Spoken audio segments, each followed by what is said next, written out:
In the Buddha, the Dharma, and the Sangha most excellent, I take refuge until enlightenment is reached. By the merit of generosity and other good deeds, may I attain Buddhahood for the sake of all sentient beings. In the Buddha, the Dharma, and the Sangha most excellent, I take refuge until enlightenment is reached. By the merit of generosity and other good deeds, may I attain Buddhahood for the sake of all sentient beings. Sangye chodang soki chonam la, shangju bardu dagni kapsuchi, dagi jinsoki pe sonamgi, chola penshir sangye ju parsho. May all mother sentient beings, boundless as the sky, have happiness and the causes of happiness. May they be liberated from suffering and the causes of suffering. May they never be separated from the happiness that is free from sorrow.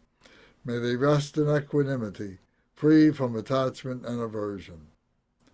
May all mother sentient beings, boundless as the sky, have happiness and the causes of happiness. May they be liberated from suffering and the causes of suffering. May they never be separated from the happiness that is free from sorrow. May they rest in equanimity, free from attachment and aversion. Manam kadamyam pesem centam she dewadang dewe grodang dembajorchi. Dugnao dang dunao gigu dang drawa jorchi. Dugnao me pe dewa dang mi drawa jorchi. Ne ring jag dang ni dang drawe tang namla ne pa jorchi. The 100-syllable mantra. Om Vajrasattva Samaya, help to protect my vow, to purify myself. May you remain firm with me.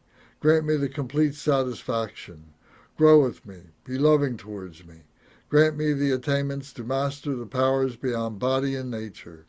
Show me all the deeds of body, speech, and mind. Make my mind heart good, virtuous, and auspicious. Revel in the bliss of the four joys, O Blessed One, who embodies the essence within me. Do not abandon me. Grant me the realizations of the indestructible nature.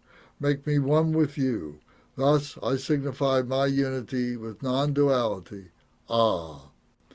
Om Vajrasattva Samaya Manupalaya Vajrasattva Tenopa Dristadredo Me Bhava Suto Kayo Me Bhava Supo Kayo Me Bhava Anuraktu Me Bhava Sara Siddhi Me Prayatsa Sara Karma Sutsa Me Sitsan Shri Akuruham Ha ha ha ha ha ho Bhagavan Saratada Gata Bajra Mame Mansa Bajri Bhava Mahasamaya Sattva Om Bajra Sattva Samaya Manupalaya Bajra Sattva Tenopa Dristadredo Me Bhava Suto Kayo Me Bhava Supo Kayo Me Bhava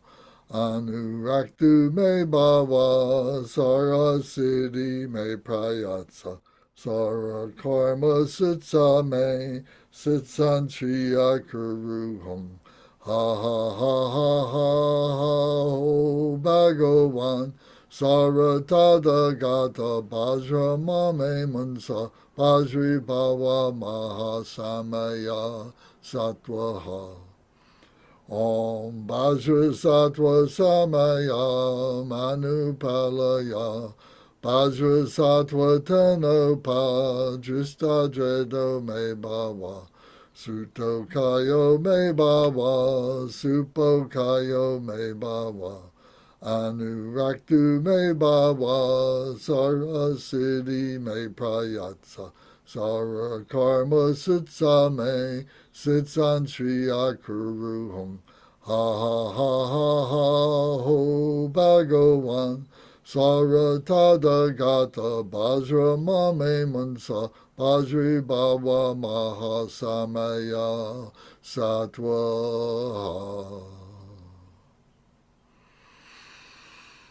Thank you. So before we get started, hello Zara. Glad that you're with us tonight. Are you driving or are you stationary? Hey, I'm stationary. Oh, lovely. Good. Yeah. Is Aaliyah joining us? No, she sent a message saying that she had some pressing work reports that had to be done. Okay. So, so, does anybody have any comments or questions about anything that we've been talking about thus far? Um, from last week or any other topic, something that you'd like to cover that we haven't discovered yet, that we haven't talked about yet?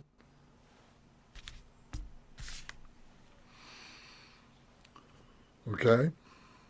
So basically, what we've been talking about are some prayers. We've been talking about the motivational prayers. We've talked about the dedication prayers, and we've been talking about the process of the academics. We've been talking about the five families and the four thoughts and the five poisons, the antidotes and the wisdoms, the spiritual master and the working basis. Those were the uh, chapter titles, basically, of the Jewel Ornament of Liberation that we've been using as our guide. So if there's any questions, you can always refer back to the book, and you can use the outline book that we have. Sometimes it's easier to find something that you're looking for in that, and then you can go digging back into the book if you want more.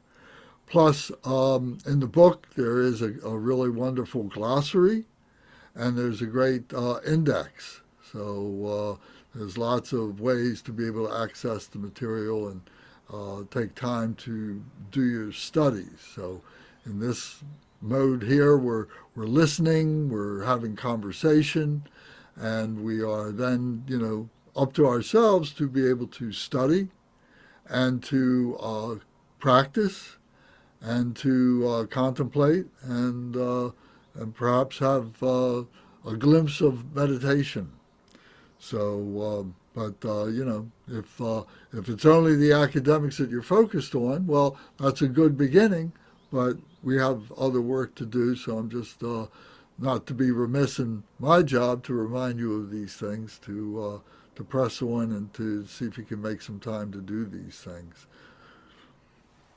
So tonight we're continuing with Chapter 8, Refuge and Precepts, and this is the antidote to not knowing the method of practice for achieving Buddhahood. So if you go through all the other things that I talked about, the early academics and so on, then you say, well, how do I do this? How do I stabilize this within myself? Well, by the practice is how we do that, by entering into the process of this learning and study and so on like that. So we need to understand a little bit more about it. We started last week. We talked practically the whole time about refuge, and so we covered some of the basics, which is here in our books and so on. So you can go back and watch the video from last time. Um, where we left off was I wanted to go over the refuge prayer, because it's what normally happens in a situation where we're not on Zoom. We live in the same community more or less, and we're able to go to a Dharma center, and we're able to be together and do the opening prayers together, receive the teachings and everything. And at some point, you may feel that you really want to make a commitment to the Sangha. You want to make a commitment to the three jewels, to the Dharma and to the Buddha that is within yourself. So this commitment, is something that, it affirms your intention for the benefit of others, for your own self. So it is a very profound tool to be able to do. You're not taking refuge directly with a Vajra master, with a teacher, with a lama. They are providing you the opportunity, the words and so on, to recite the dedication, or rather the refuge prayer. So being familiar with the refuge prayer may answer a few questions or give you a few new questions that you want to ask, that you want to think about, and taking that. When we take the refuge, we're taking it, by way of the lama, the teacher, whomever is giving you those vows and so on for you to take. And then what they do is they'll take some of your hair from the top of your head, just a few strands. They'll cut it down right down to the scalp, and they keep it with the other hairs that they have given, the people have taken refuge with them. And they pray over these. They say special prayers for these beings. So there's a connection that you're establishing with the master who is giving you the vows and so on. And so you're on his mind or her mind, and she or he should be on your mind. So this is a tool to help us to do that. So you give the hairs. The Vajra master will give you a Dharma name. And it might be, it's uncanny how sometimes these Dharma names seem to be arbitrary. They seem to be picking it out of a hat, but they always seem to fit some way or another, So that's one of the magics, I think, about the Dharma. No matter who you are or where you are, it always fits. It always seems to work its way into your mind stream. So the Dharma name becomes, it becomes part of who you are. It allows you to develop a positive spiritual pride, not a negative spiritual pride where you start thinking that you're better, more advanced than you might really be, but it gives you a connection to that spirituality, particularly as we talk about Tibetan Buddhism, Vajrayana Buddhism. So it gives you that connection and so on, and you kind of grow into the name, and everybody always asks, well, what's your name? Everybody that took refuge at that time, everybody wants to share that name and everything, and it's very wonderful.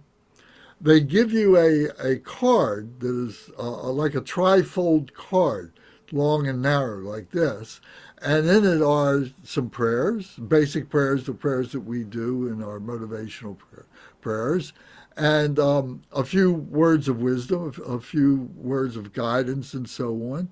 So it may come from Gyaltshen Rinpoche, it may come from Khenpo Samdup, or from His Holiness Chetsang Rinpoche, depending on which Dharma center you're taking refuge in, and there'll be some pictures in there, some images of the Vajra master, of Gyaltshen, of the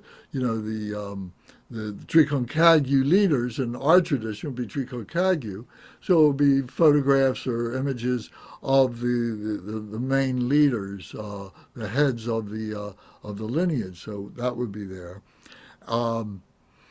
So it would have these things in there, and you would keep this. This would become a precious thing for you.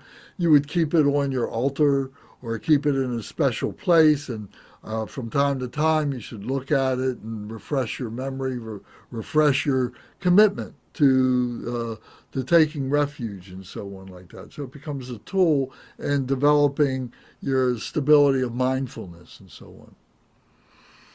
So what does the refuge prayer say? So first I should say this. If you've got this the booklet here, I'm going to read this last paragraph on page 13. So it says, since this refuge path is the means to dispel our confusion about the cause of suffering and the method for actualizing the excellent qualities of Buddha, Dharma, and Sangha, it is the way to achieve joy, peace, and happiness. This is why it is called the joyous path of refuge, always practicing refuge with joy and a feeling of being fortunate. Sacrifice by enduring some small suffering in order to become free of all sufferings. So this is an interesting point. Some small suffering, What are we suffering? Well, we got to make some time. Well, we got lots of pressures on us. We got family and friends, and we got work and so on like that, and we got to take some of their time away to put into our Dharma practice and our Dharma studies. So for a lot of people, that's pressure. For a lot of people, they consider that to be suffering and so on. But out of that, by going through that and finding ways to be able to carve out some time and find ways to be able to make up for that in the work and the things that you do with your family, you find out that that little bit of suffering lets go of much greater suffering. The suffering of ignorance, the suffering of attachment, aversions, and so on, jealousy, and greed, and so on like that. So, but that little bit of suffering in the beginning is necessary to be able to get to those bigger sufferings and so on. And we see that that becomes a theme that goes throughout the rest of our practices and the rest of our studies and so on. And we begin more joyously to make those sacrifices, to cut out, our time from the other busy times that we have in our schedule. And we find out that we become more spiritual people than we were before. We might have had a yearning for it. We might have recognized that, I've got this sense, this perception of this holiness or sacredness, and I want to be richer with that. But now you see that you're really making a connection. You're really seeing how it works, and so on. So by doing this refuge path is important in being able to establish that connection. Does anybody have any thoughts or comments about this? Any questions about this?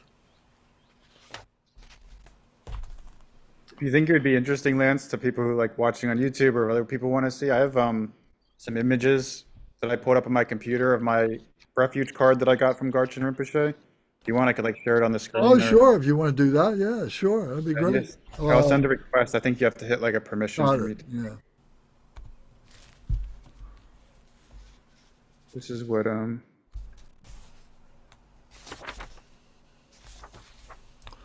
Yeah. does that show up?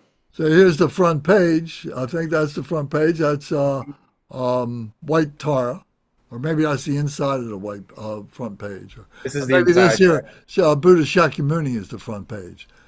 Mhm. So this has got 4 pages on it. Yeah, and then there's a backside too. I have that image of that, but this is just kind of what it looks like. Yeah. So on the other side would be a place where your name has been inserted, and a short refuge prayer is there. Yeah, I take refuge in transcendent awareness. Yeah, so this is a small, but meaningful refuge prayer. This is what the other side looks like. Over and over, yes. And here's the image of Jigten Sumgon. Jigten Sumgon is the founder of our tradition, of the Drikung Kagyu tradition, this lineage. This is the lineage of the Kagyu lineage, is the lineage of the yogis, those who are heavy-duty practitioners. There are other lineages that may be more academic, more scholarly. Not that the Kagyu does not have a scholarly approach to it, but it's not emphasized as much as the actual practices. Yeah, I really love the refuge prayer that's in here as well. Yeah, so we It's just can. like, I want to read. I want to read the one from the book, and then we can come back yeah, I to just put it. this. But that's what And it looks then, like. and then here's the image of Gyaltshen Rinpoche. Yeah. A few, yes, very good. Thank you. I'm sure that'll be helpful with some people. Um, so if you've got your Jewel Ornament of Liberation book, if you can go to page 141, and this is in chapter 8.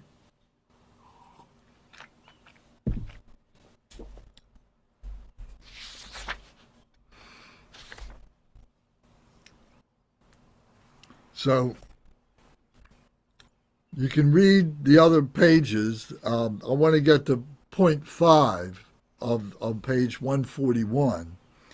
And here's the motivation for taking refuge. Then here's the ceremony of the actual prayer. There's two prayers that are generally recited, one of two prayers. And it depends on the situation, what the Lama is doing, how many people are there, and he'll make a judgment, or she will make a judgment as to which ceremony is best to perform. So, point 5, it says, in the motivation, it says there's two types of motivation. There's the common motivation, is to take refuge with the thought of one's own unbearable suffering. That because I'm suffering this unbearable suffering, I need to take refuge. So it's a selfish kind of refuge. Not that that's bad. If we attach to it, that can be bad. But it becomes our motivation, at least the first go round. After a bit, we begin to recognize that we're doing this for the benefit of others, and we take refuge as often as we can.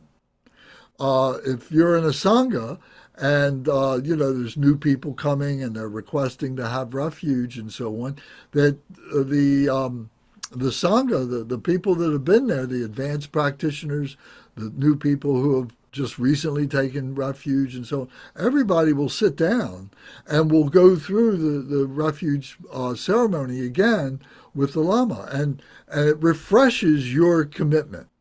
It refreshes your vows. And it's wonderful how powerful and meaningful that is. So, and it adds to the joy. I mean, that's a theme that you'll see here in these explanations. The joy is a huge part of this.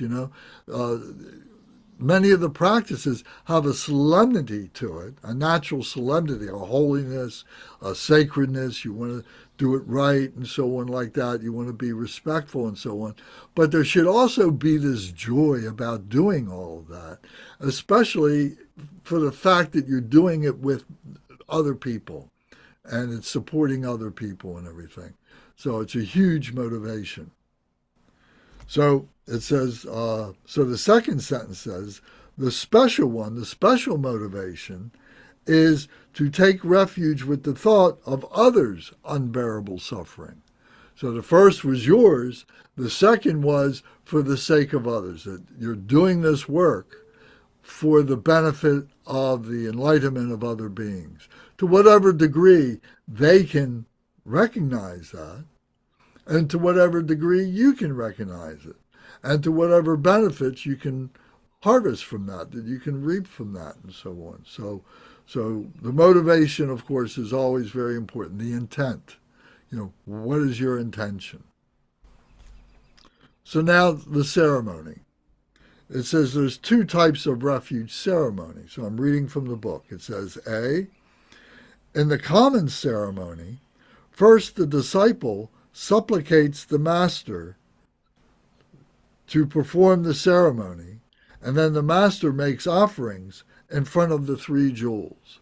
So to take refuge, you got to ask the master, can I take refuge? I want to take refuge. Will you help me take refuge?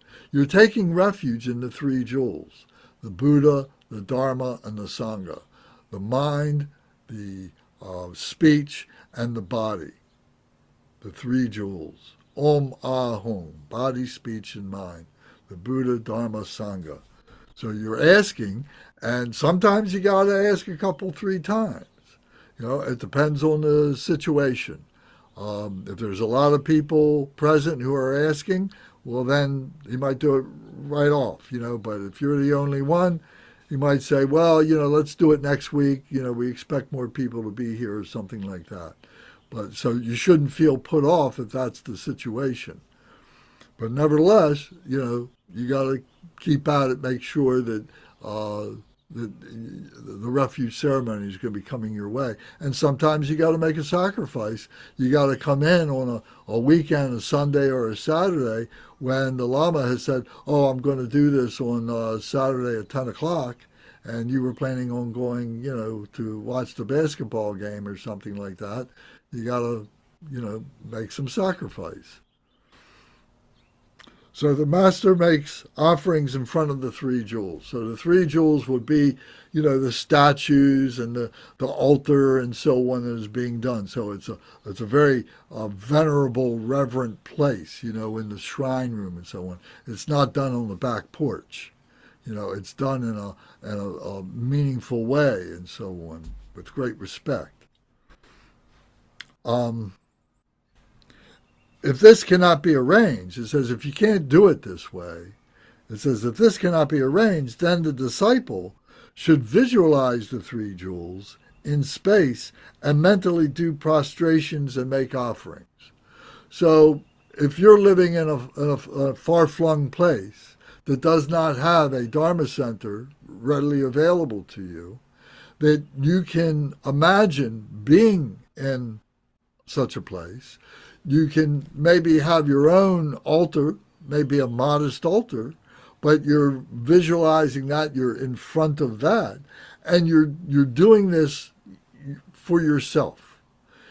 It doesn't preclude, when you have the opportunity, to take the refuge with a master, but it puts you on the path. And if you're living far away, maybe that's the best thing you can do. And you should do that. So it says right here that that's permissible, and you should do that. So you visualize the 3 jewels, the Buddha, the Dharma, and Sangha. So you should have an image of the Buddha, would be the preferable thing to do. And space, and mentally do prostrations and take offerings. So the practice of making prostrations is very important when you can. Not everybody's physically able to do it. Young people can do it better than older people and everything. But if you can do it, you should do it. And there's, I think we talked about this before, so I won't dwell on it, but there's full body when you stand up, and Om Ah Hom, body, speech, and mind. The 3 jewels, the Buddha, Dharma, and Sangha. And then you stretch out on the floor. Your knees touch the ground, both hands touch the ground, and your forehead touch the ground. There's 5 points that you're touching the ground. And there's a whole explanation for those 5 points. We're not going to go into today, but there's so you're gathering the blessings, and those blessings come into the crown of your head. So you're literally raising your hands like this. You're lying flat on the floor, and you're bringing those blessings of the 3 jewels into the crown of your head, comes into your body. You stand up again, and then you Om Ah Hom, body, speech, and mind, the Buddha, Dharma, Sangha, and you do another prostration, full body prostration. And same thing, you collect the vows, and you collect the blessings, and then you stand and you do it again. So 3 times is the typical way that you would do this. If you're unable to do the full body, you can stay on your knees. You can get on your knees, if that's possible for you, and you can just bow at the waist, bend at the waist, and bring your hands on the floor in front of your knees. Your knees are already on the floor, and you can bend down and touch your forehead to the floor and gather the blessings that way. And then you're gathering the blessings coming in through the crown of your head. And you do that 3 times while going Om Ah Hom, body, speech, and mind, Buddha, Dharma, and Sangha. So you do that 3 times.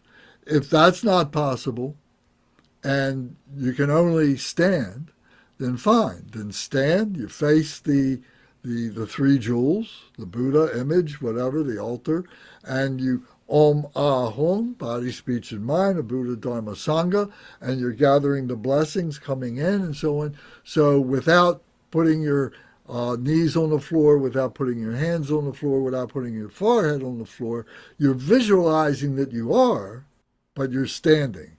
And you're doing that to make the offerings and gather the blessings. So those are three ways to be able to do that. And the more we do that, the more we make that a routine of our practice when we begin practice and so on like that.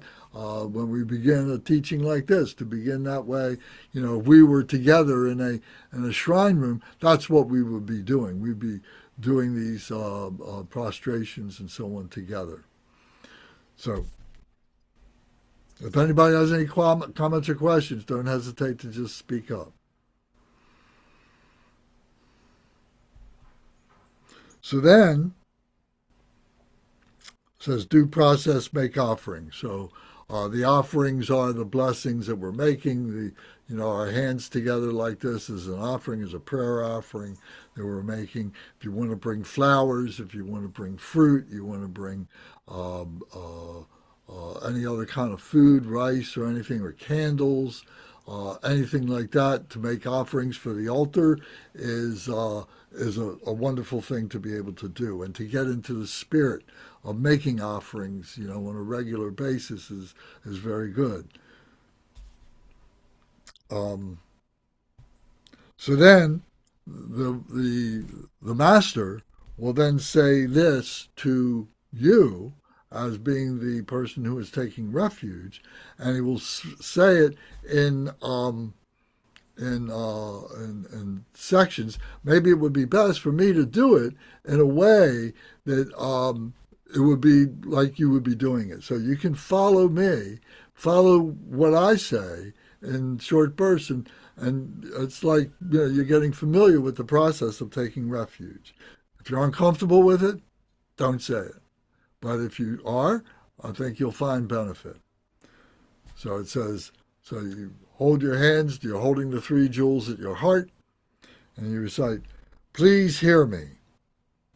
And then you repeat, please hear me. All Buddhas and Bodhisattvas, please hear me, masters. My name is, and you recite your name. If you have a Dharma name, you recite your Dharma name. But if it's your English name or whatever, you recite that. My name is. From this time until I achieve enlightenment, I take refuge in all the Buddhas, the supreme beings among the two-leggeds. I'm going to repeat this. I take refuge in all the Buddhas, the supreme beings among the two-leggeds. So it's making a distinction here of the animal world and the insect world, all sentient beings, that the human beings are the two-legged beings. And this, in their physicality, separates them from the other beings and is part of the qualities of being a precious human being, precious human life. So then continuing on, it says, I take refuge in the Dharma, the supreme freedom from all attachments. I take refuge in the Sangha, the most excellent of all communities. And then this is repeated three times from the heart. So it's very short. The prayer that Matt showed in the refuge card was even longer than that. Can you screen share that again?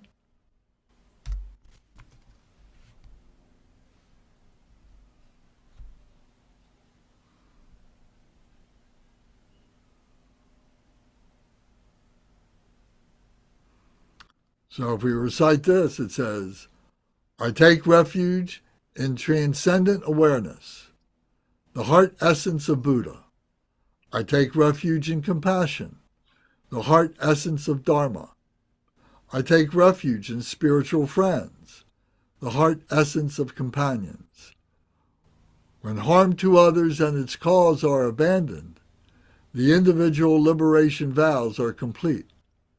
When help to others and its cause are accomplished, the bodhisattva's vows are complete. When one is adept at the pure perception of the vessel and contents, the mantric vows are complete.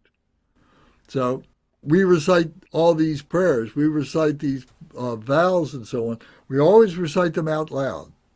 You can read them, and that's not a bad thing to do.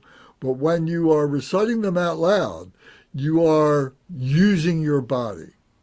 Your body is creating the vibrations, your vocal cords. Your lungs are producing the air to pass through. So you're incorporating your physical body. You're mentally thinking about, intellectually thinking about what the prayer is, what the vow is. So you're engaging your intellect along with it. And you're opening up your heart, that the physicality and the intellectualism is like a key that fits into a lock that opens up the heart center, the mind, the big mind.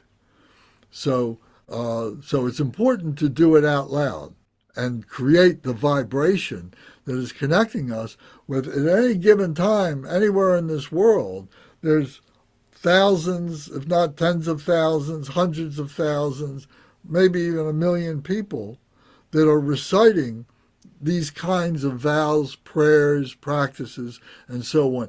So our vibration is connecting with that, is harmonizing with that. And you become conscious of that. And you begin to feel that. You kind of feel its support. You kind of feel it uplifting you. So it's all part of this process. So it's very simple. So then the Lama would cut your hair and would give you your Dharma name and would give you the card and so on. And then there would be some other prayers, and he would give a talk. He gives a Dharma talk on the meaning of the refuge and so on. Not a long talk, maybe it's 10 or 15 minutes, something like that. But it, so it kind of completes this process. And then there would be a dedication, and everybody would, if there was some food, everybody would have offerings, everybody would have some food together and so on like that, and it'd be very nice.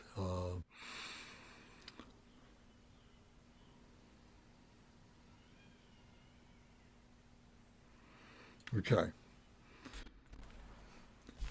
So the second ceremony, as an alternative to the one that we just read, is called the superior ceremony on the next page, 142. And there is the preparation, the actual ceremony, and the conclusion. So the preparation here is at first a qualified master who is worthy of being attended is offered a mandala with flowers and then requested to perform the ceremony. The spiritual masters will accept if the disciple belongs to the Mahayana family and is a proper vessel. On the first day, he prepares the object of refuge, performs the offerings, and explains the beneficial effects of taking refuge and the faults of not taking refuge. So in other words, this is like a 2 or 3 day process. So the first part would be, the disciple asking to take refuge, giving the offerings and so on, and the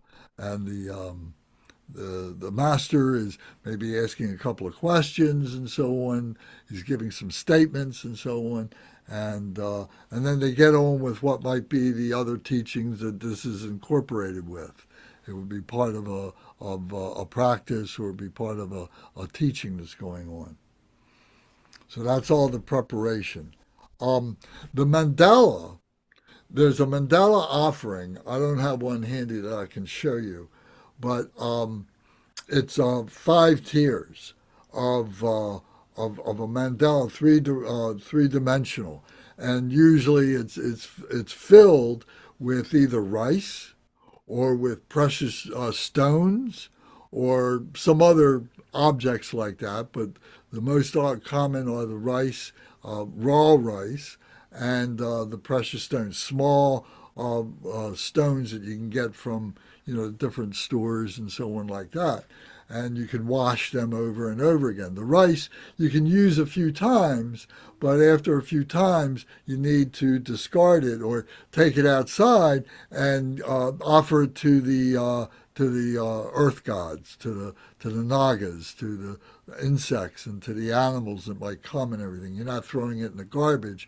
You're offering it to the animals and so on like that. And then you would take some scented water.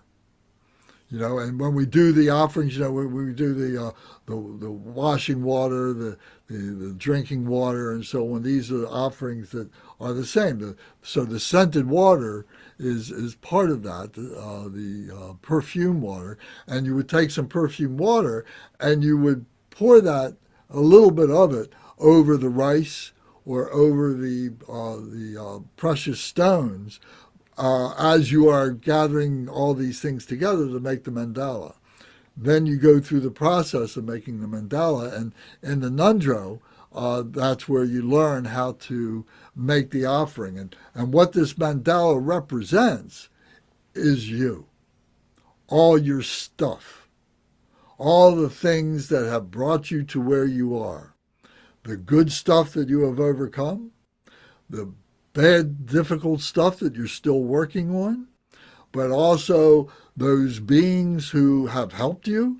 Maybe it's through the prayers and through the Dharma, the practices, the things that you've read, the teachers that you met, your Dharma friends. You visualize them all in this mandala, on this mandala, this three-dimensional mandala, which is like a stupa.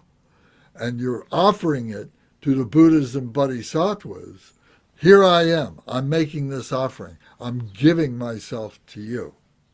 And I hope you accept this so that I can be one with you, that I can be joined with you, in union with you. So this is why this is the more elaborate practice.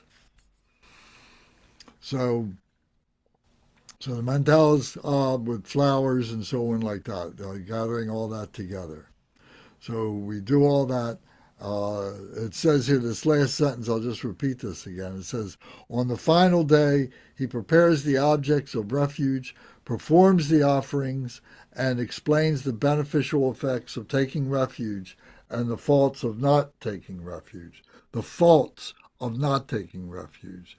So how it is that we continue on this path of bewilderment, this path of confusion, this path of skating, in our egocentric life and looking for the rewards that come in that way, So rather than being able to recognize and become a spiritual being.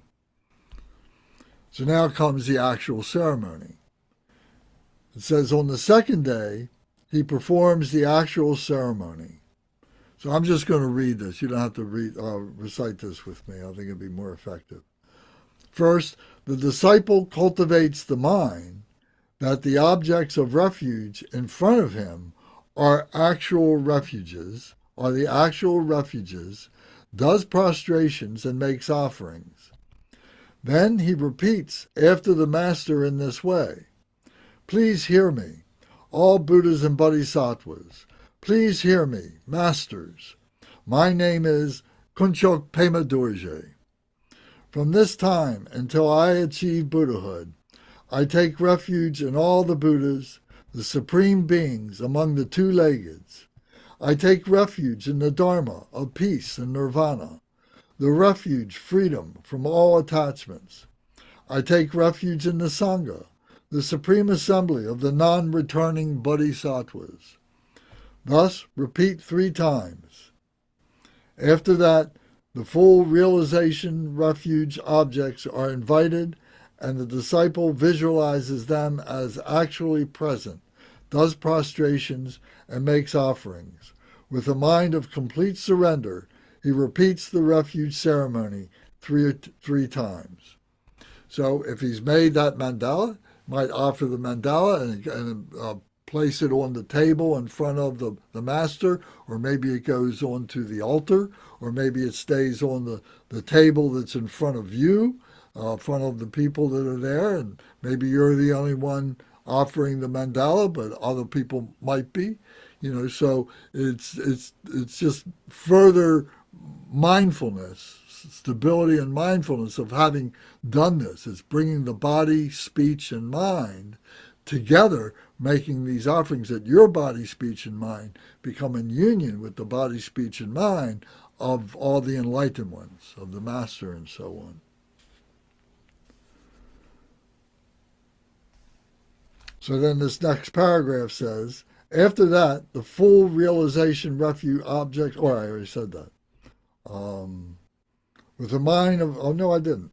After that, the full realization refuge objects are invited, and the disciple visualizes them as actually present, does prostrations, and makes offerings. With a mind of complete surrender, he repeats the refuge ceremony 3 times as before. Then, after that, he prostrates and makes offerings to the suchness refuge object, free of the 3 spheres. The 3 spheres are the giver, the recipient, and the act of receiving. That's one way of looking at the 3 spheres. Another way of looking at the 3 spheres is the subject, the object, and the action. Another way of thinking of the 3 spheres is the earth, above the earth, and below the earth. So there's other ways and other practices, but these 3 are the most common, the most basic, the most fundamental. So that we're, how did it say it here? That we're free of the 3 spheres. We're free of our attachment to these. We're making these offerings, but we're letting them go. We don't have any expectation of anything coming back, except that within ourselves, we have made a connection to that which is the ultimate, which is beyond our phenomenal nature, our ordinary nature. So then it says, all phenomena are primordially selfless, existing without identification of their own. The Buddha, Dharma, and Sangha should also be seen in this way. This is the inexhaustible, eternal, unchanging, ultimate refuge. The Naga king, Anavatapa, requested sutra says, What is taking refuge with a mind free from worldly activities? Those who realize all phenomena are non-existent and have no form, no perception, and no characteristics. See the Buddha perfectly. That is taking refuge in the Buddha. One who realizes all phenomena are the nature of Dharmadhatu is taking refuge in the Dharma. One who realizes that the composite and non-composite are non-dual is taking refuge in the Sangha. So this is a quotation from a sutra that's printed here in the book on page 142. So of course I invite you to read that. So now the last part of this ceremony is the conclusion. And it says the 3rd day is the conclusion ceremony where one makes offerings to the triple jewel with gratitude. So the triple jewel is present, omnipresent for us, and we're realizing that, and we have great gratitude for that. That we're not alone. We are together. We are in union with that.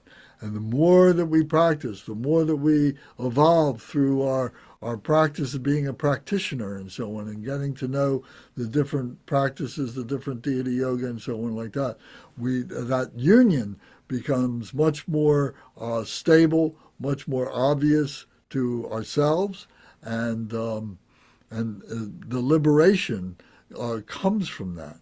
That is the basis of the liberation. So what do you think of that?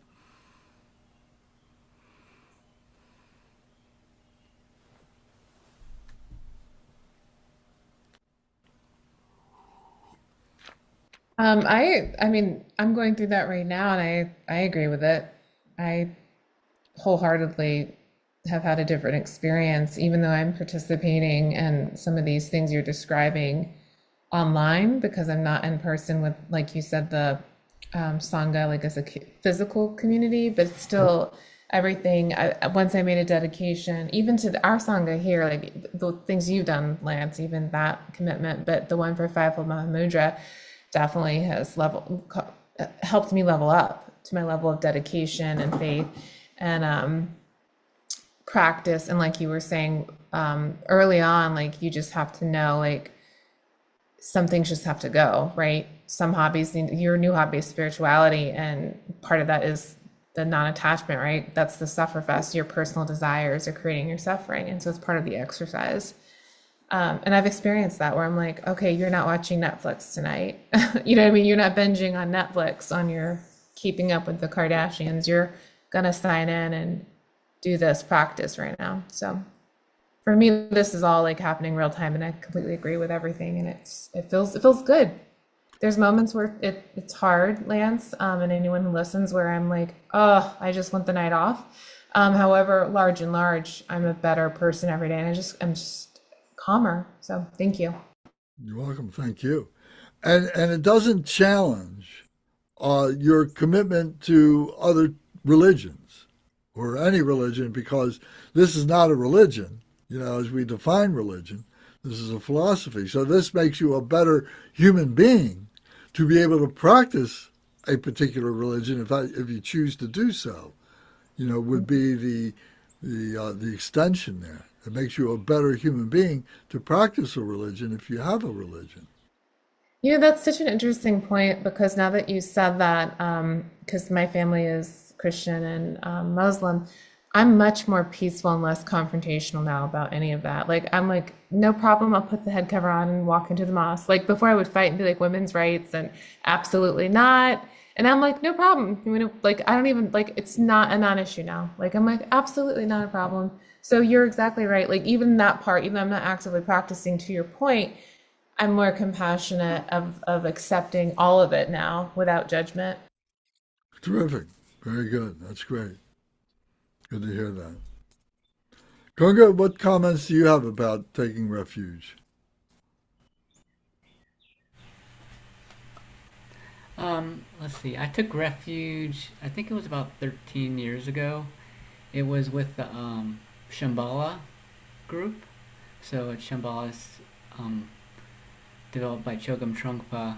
So it has Tibetan practices in it, but it's not a straight Tibetan practice. No, he And was very tantric. He was yeah, Vajrayana. yeah. So we had a 3-day retreat for the refuges, and on the third day of the retreat was a ceremony where we got our names, and that was like sort of the graduation ceremony. The teacher that gave me my name was Acharya Judith Leith. So she was a Shambhala practitioner. She was ordained by Chogyam Trungpa, and she was also a hospice chaplain. So I was in hospice at that time too. So I thought that was a good reason for me.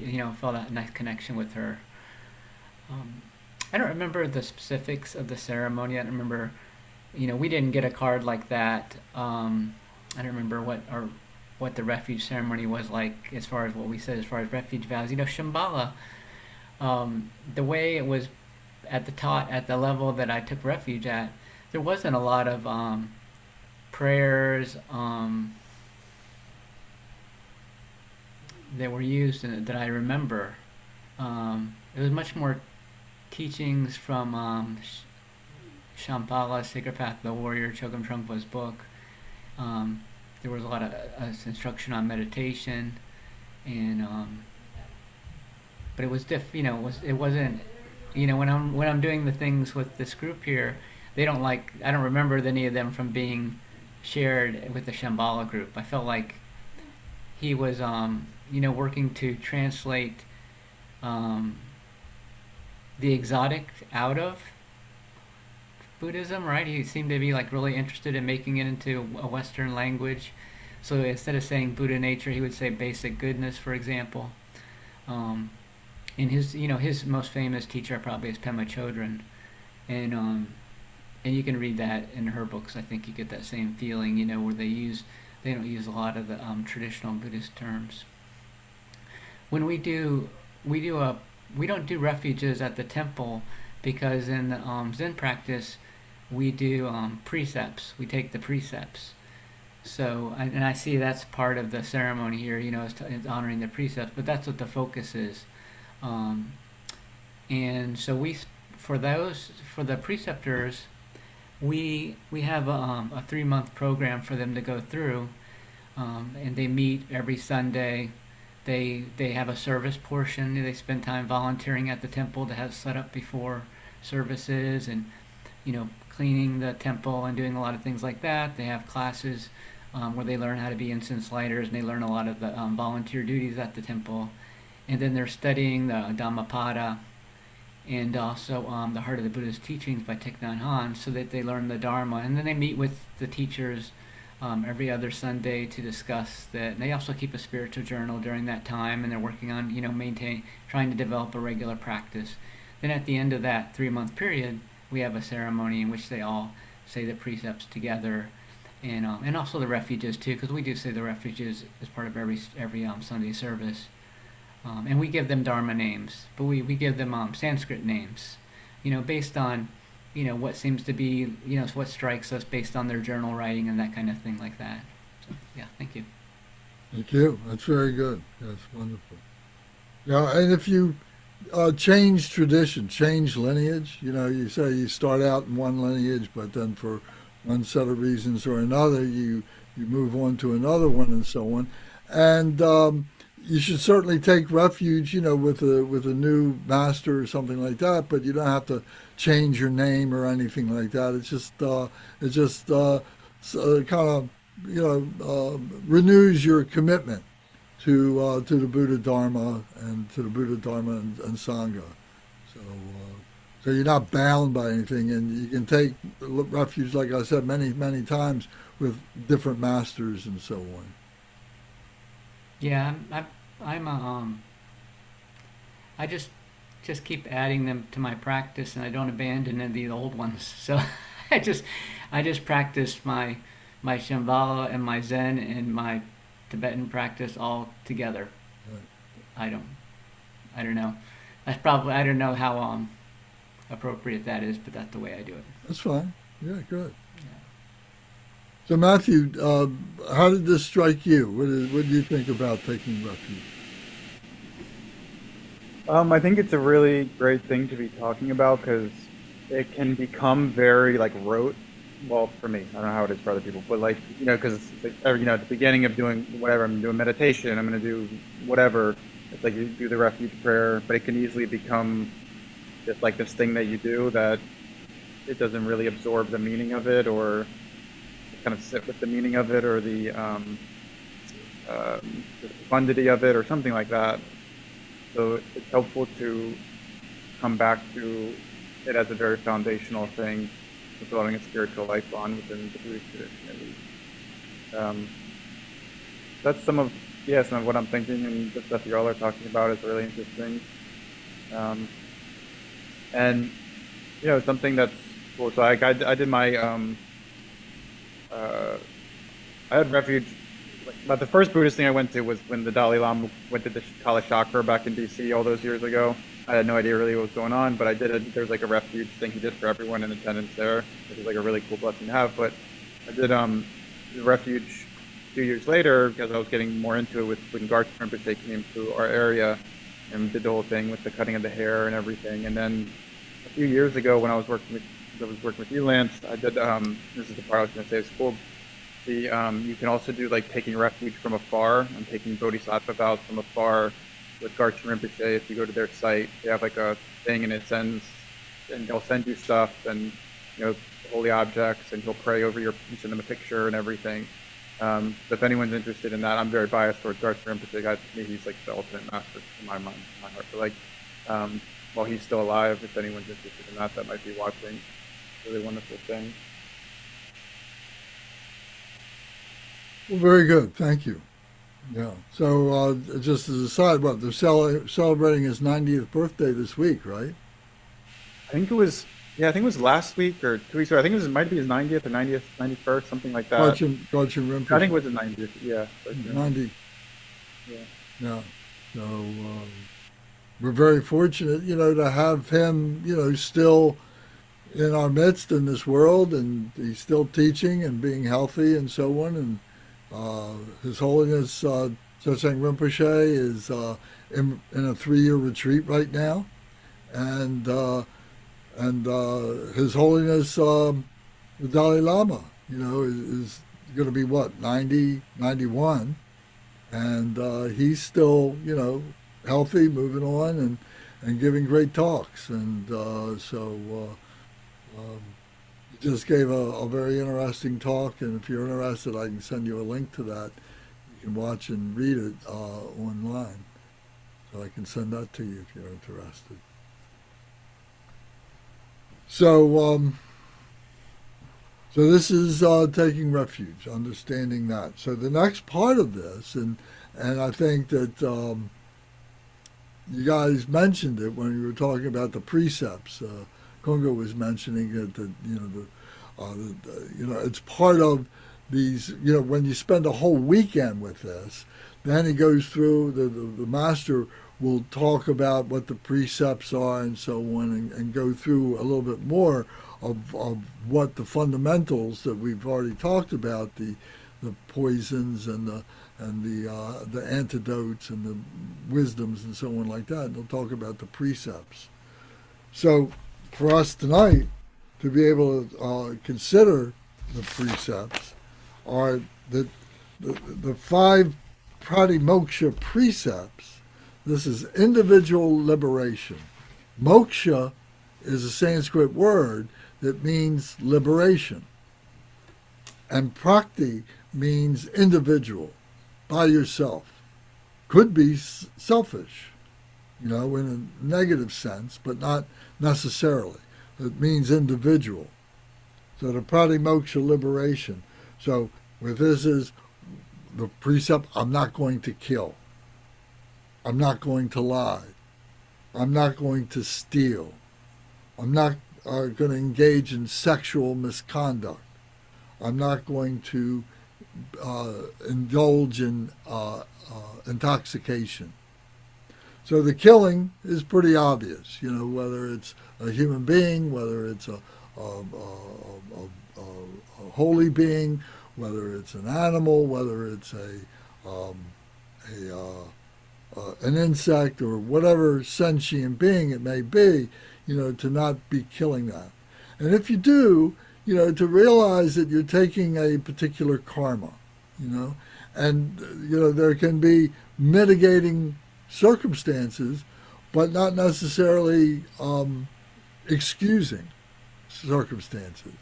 You're still responsible for what it is that you do. You may have a very good rational reason for it and so on, but yet, there is still a gnosis that you have to recognize of what is happening.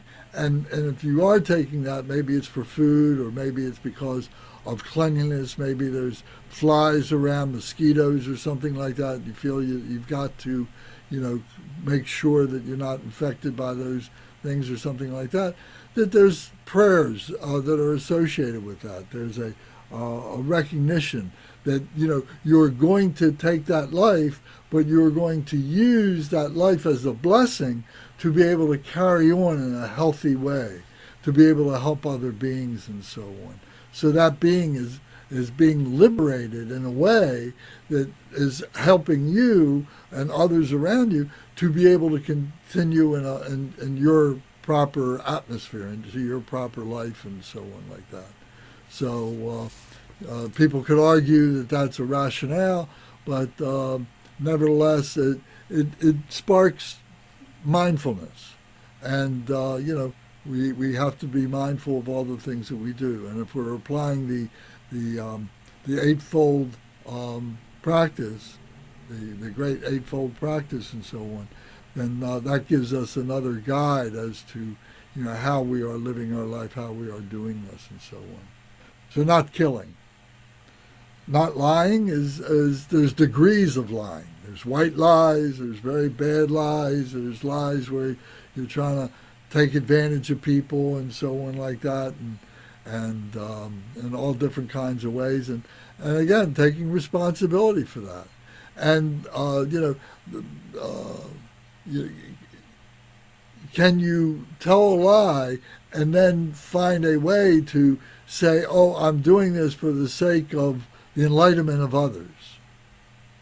How would you do that? I'm not sure how you would do that, but anyway, to be conscious of that, to be thinking about that, this is food for contemplation.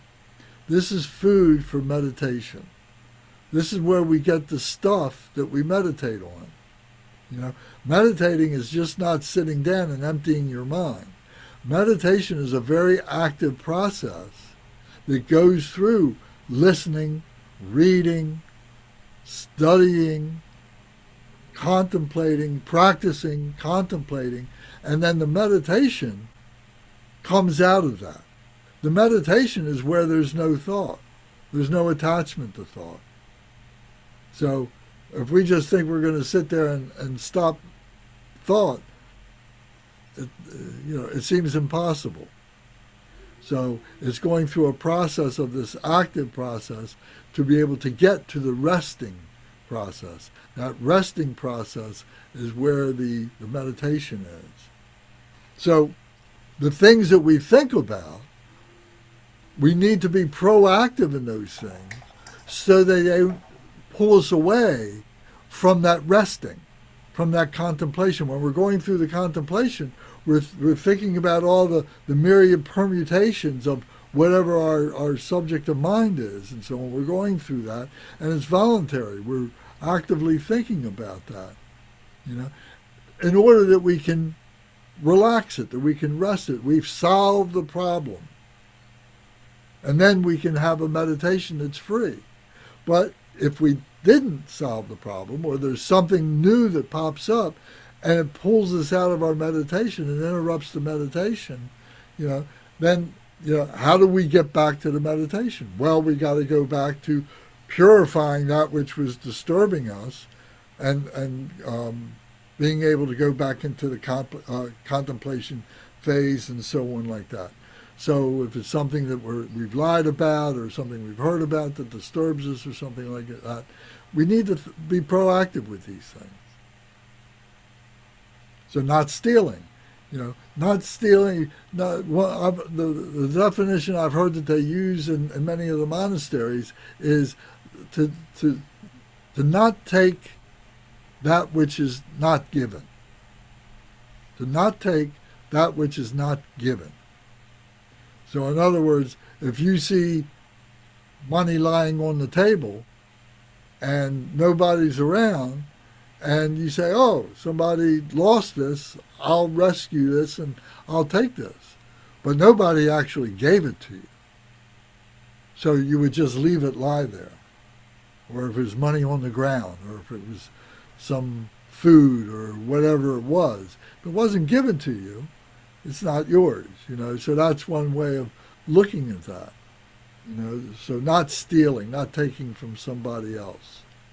If I would like to ask a technical question. So I always pick pennies up when I always say if it comes across my path, I'm not looking for dollar bills on the ground. But if I literally, like the other day I was in Nashville, I'm not kidding you.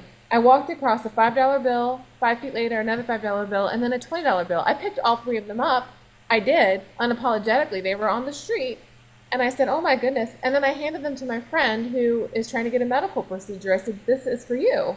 I handed it directly to her within 30 seconds. I said, this money is meant for you, because you just were talking about you don't have enough money for a medical procedure. Is that wrong? In my I'm view, asking. I would say no because of your intention, the motivation, and so on like that. Okay. So I would say that.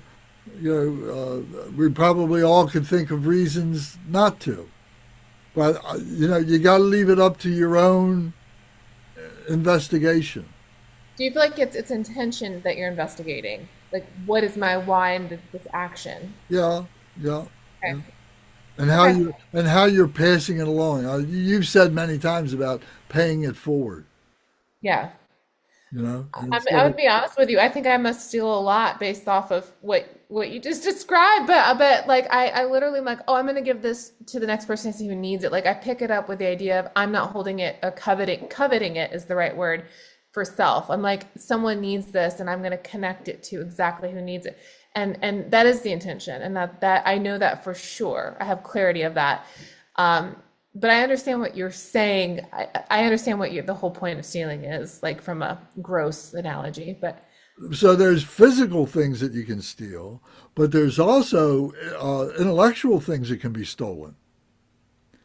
And some people will, plagiarize and take credit for what somebody else has written or something like that, or the teachings that we received. That they take credit for that. They don't give credit to the teachers and so on like that. And so it's the same point, you know, using it for one's own self-aggrandizement.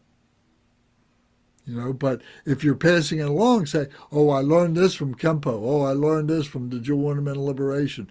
Oh, I learned this from reading the sutras or something like that. That's being fair than being very didactic about it and say, well, this is the way it is. This is how I tell you to do it and so on. And you should do it this way, without mentioning, what your source is. And I'm guilty of that, many times in writing. I write things and forget to give credit, or it's just not instilled in me to do that. I don't think about it, but then I'm learning slowly to do that more and more. So these teachings came from here, these teachings came from there, and so on. I'm becoming more aware of that. And that's in a the that's Jewel a Ornamental that's Liberation, if you read the Jewel Ornamental Liberation, in any given chapter, there's usually, at least three or four or five references of sutras or, tantras or special prayers that the ancestors have made that are listed right here in the Jewel Ornamental Liberation. Yeah, you're right because usually the annotations or the notes for each section are so extensive for whatever like the books you've given me where they are in and of itself their own chapter to read because Yeah, of the it can be. citations. Yeah. Okay. Those are good examples. Thank you. So the next on the list of the Pratimoksha vows or precepts is no sexual misconduct. So this one can be interpreted many different ways. And I look at it that we're not going to take advantage of anybody, whether it's a woman, whether it's a man, whether it's a young person, whether it's an old person, whatever it is and the scars that can be left behind by those who have perpetrated sexual misconduct are very deep and very difficult to live through the rest of their years and so on like that. So it's a very profound,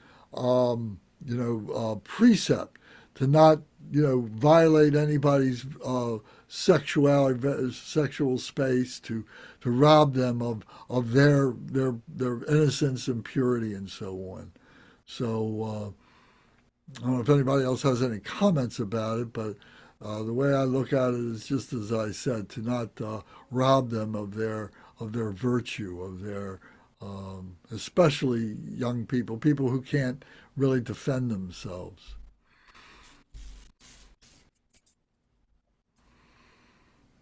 Then the last one is no intoxicants.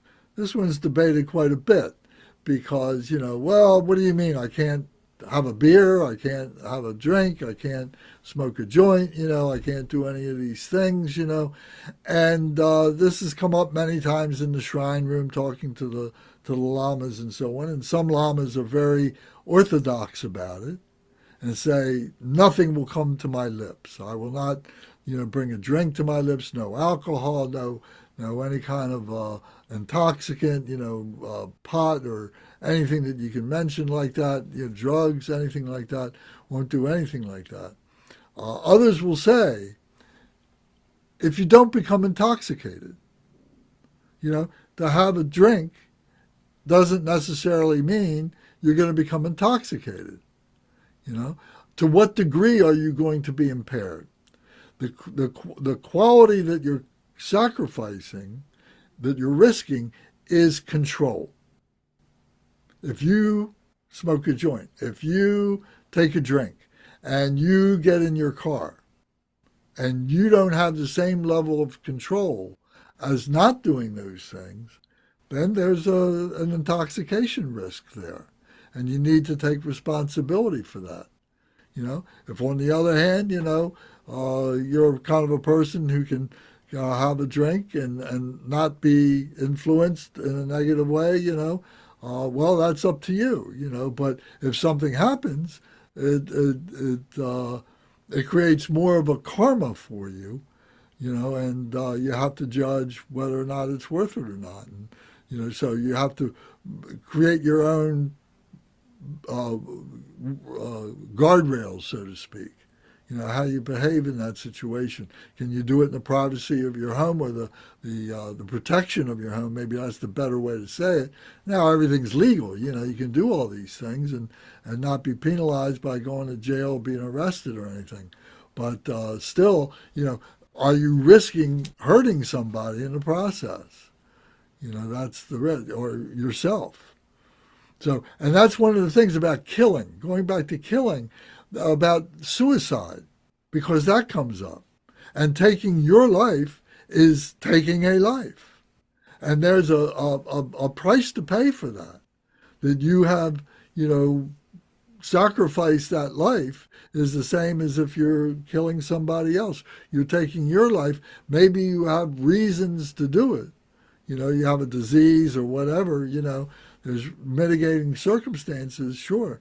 But nevertheless, you have to put that into the mindfulness factor and weigh it. So those are the 5 precepts, to not engage in these things.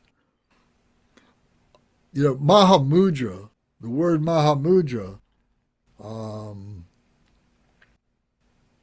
here, I'm going to read this paragraph on page, I'm in this outline book. So I'm on page, 14. So there the Pratimoksha Precepts are listed in the center of the page, but that paragraph right above it should be read. It says, no matter whether one is a beginner or a highly advanced practitioner, holding the precepts are the essence of Dharma conduct and an example of wholesome behavior to all. Think of the precepts not as a restriction, but as an ornament. As purification increases, then afflicting of emotions lessen, creating a greater chance to actualize the nature of mind, the Mahamudra. So here, this idea of ornaments, it's kind of like being a Girl Scout or a Boy Scout and having the badges, the ornaments of your wholesomeness, of your achievements, of the good deeds that you have done and so on. So holding these precepts is kind of like those badges. It's kind of like having that, They're invisible. You may be the only one that knows they're there, but at the same time, you don't go around being conscious of them all the time. It just becomes who you are, And other people over time who get to know you will begin to recognize those things, your virtue, your wholesomeness and so on like that. They become like ornaments. And this point of the nature of mind, the Mahamudra, The Maha Mudra is the great position, the great mudra, um, the great way in which you are seated, the great way in which you are functioning. It's like the mind of the Buddha, the nature of the mind. And so the three qualities, the three characteristics of Mahamudra is clarity, that you recognize, you see with clarity, not just with your eyes, but with your heart mind. And you are recognizing, the things that are happening around you become clear. The whole issue of phenomenal nature. What is phenomenal nature and what is the non-conceptual? How do we recognize the non-conceptual in its essence? Then emptiness. So is the second characteristic of Mahamudra, emptiness, that all things are void of their own true nature. All things are compounded. We are compounded beings. Phenomenal nature is compounded nature and so on. Everything is relative to something else, which is relative to something else and so on. And we go through this, and being able to recognize that and to be able to abide in that emptiness without attachment, without blaming it, without just letting it be what it is, that's a characteristic of Mahamudra. And then the last one is unimpededness. The ability to be able to be everywhere at the same time. No time. All the time. Be everywhere, be here. Unimpeded, able to go in any direction, whatever. No limits is the quality of Mahamudra. So there's many Mahamudra practices. There's the fivefold path to Mahamudra meditation, to be able to get to that. Mahamudra is an experience. And once we experience it, and then over and over, as we stabilize that experience and so on, we become more and more and more bodhisattva and more towards Buddha. We will have glimpses after glimpses after glimpses of that Buddha nature, of that true nature. As a human being, we're approaching it as a human being. So these Pratimoksha vows are helping us to identify this. So then, just in closing very quick, on this same page below, it says the monastic precepts. So these 5 were the precepts for all beings. But then for monastics, there's no high seat or bed. In other words, they sit on a cushion, but maybe just one cushion. A higher monastic might sit on 2 mats and a cushion, or maybe 3 mats and a cushion, or maybe there'll be a chair and they'll be sitting on the chair and a cushion. But there's a bit of a hierarchy, and you could argue, we could talk about that another time. But the point is that there is a humility that is being displayed. So there's no high seat or high bed. That you should be close to the ground. You should be humble. And then the second one is no singing or dancing. This is labeled as self-indulging. So you won't see the monks and the nuns and so on, engaging in that kind of behavior, because they see it as being self-indulgent and prideful and so on like that. So they do not engage in that. It doesn't mean that they might not engage or watch it as part of a social thing that's happening, but usually it's in a reverent way. And the songs that are being sung and the dances that are being done are like folk songs, folk dances, and so on. And they're being presented as offerings. But they themselves would not be engaging in that. There are some Lama dances that are parts of some practices that are done in tantric practices. And you may have seen these in films or in real time if you've been in certain Dharma centers or monastic settings and so on. There are these ritualistic dances that they do that are like theater, where they've got characters, they're wearing masks, and they're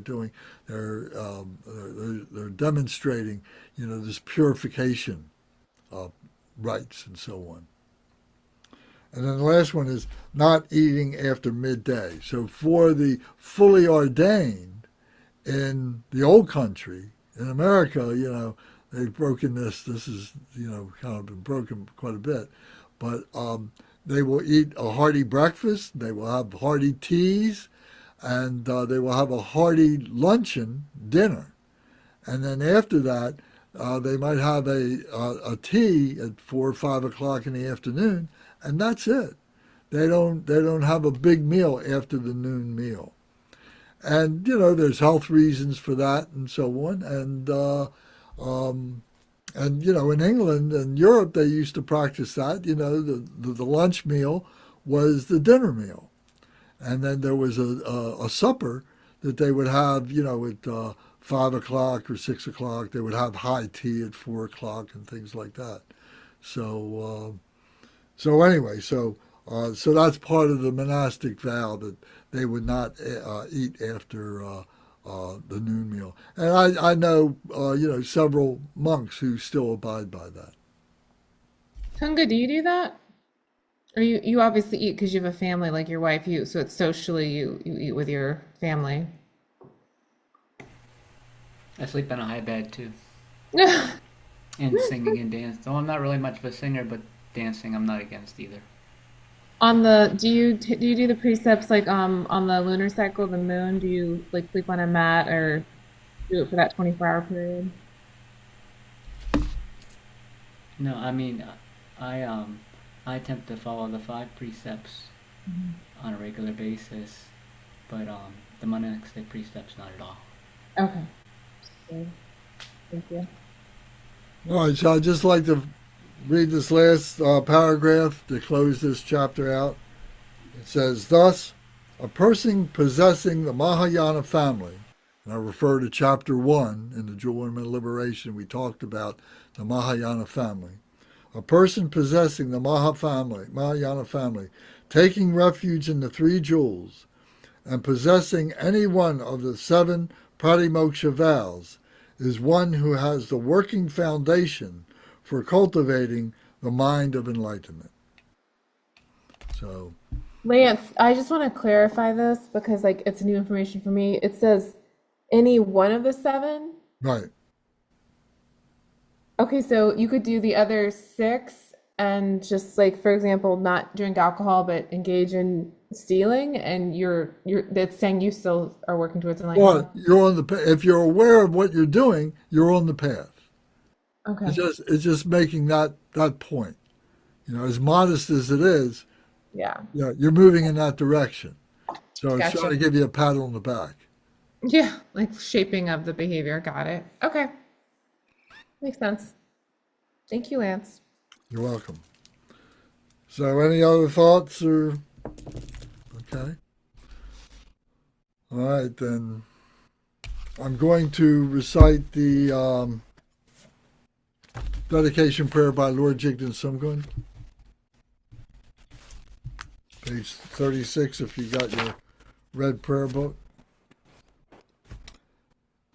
Glorious, holy, venerable, precious kind root and lineage lamas, divine assembly of yidams and assemblies of Buddhas, Bodhisattvas, Yogins, Yoginis, and Dakinis, dwelling in the 10 directions, please hear my prayer. May the virtues collected in the 3 times by myself and all sentient beings, may the virtues collected in the 3 times by myself and all sentient beings in samsara and nirvana, and the innate word of virtue, not result in the 8 worldly concerns, the 4 causes of samsara, or rebirth as a Shavaka or Pratyeka Buddha. May all mother sentient beings, especially those enemies who hate me and mine, obstructors who harm, misleading Mars and the hordes of demons, experience happiness, be separated from suffering, and swiftly attain unsurpassed, perfect, complete and precious Buddhahood. By the power of this vast root of virtue, may I benefit all beings through my body, speech, and mind. May the afflictions of desire, hatred, ignorance, arrogance, and jealousy not arise in my mind. May attachment to fame, reputation, wealth, honor, and concern for this life not arise for even a moment. May my mind stream be moistened by loving compassion, by loving kindness, compassion, and bodhicitta, and through that may I become a spiritual master with good qualities equal to the infinity of space. May I gain the supreme attainment of Mahamudra in this very life. May the torment of suffering not arise even at the time of my death. May I not die with negative thoughts. May I not die confused by wrong view. May I not experience an untimely death. May I die joyfully and happily in the great luminosity of the mind as such and the pervading clarity of Dharmata. May I in any case gain the supreme attainment of Mahamudra at the time of death or in the bardo. Om, Ah, Hong. Om, Ah, Hong. Om, Ah, Hong. May my body, speech, and mind become inseparable with the body, speech, and mind of all the enlightened ones for the benefit of all sentient beings. Thank you all very much. Thank you. Thanks, So good to Diane. see everyone. Good to see you, Matthew. Yeah, good to see you guys. Keep your healing going. I shall, Yeah. Lord willing. Say Om Bigazi Bigazi Ma Bigazi Bigazi Raja Samogate Soha.